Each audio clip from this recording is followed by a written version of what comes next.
When you look at some of these very large technology companies, it's no surprise that the wind was at their backs last year in terms of being a beneficiary of all of us living and working and studying from home.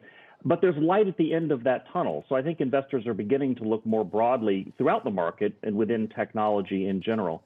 Higher interest rates have something to do with this, to the degree that the value of any company, technology or otherwise, is the present value of future cash flows, sometimes very distant cash flows. Higher interest rates or higher discount rates just reduce the net present value. So I think that's part of what's behind the way in which technology has stumbled out of the gate so far this year as well. Quincy, we just had that conversation with Mizuho Securities, Dan over there, about how much of the stimulus check is being used towards stocks, Bitcoin, among other assets. There's also many consumers saying they're now going to spend more on travel. I think that's showing up now in the future bookings data.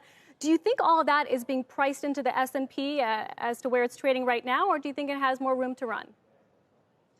Well, the market is just moving so quickly in one direction or another. So, for example, industrials have been, I think, discounting the Biden agenda for infrastructure spending, including materials. So industrials, materials, even small and mid-cap names.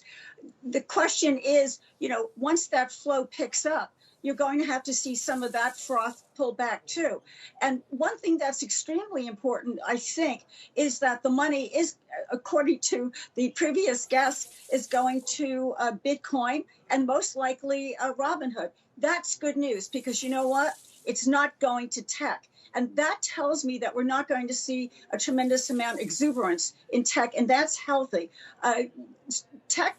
Big tech can coexist very well with the reopening trade, but not at the valuations that we had when it was only about big tech and on the other side, Clorox and Hormel. The fact is, big tech is important, whether you're talking about Microsoft, for example. You have a need for cloud computing. That is not going away.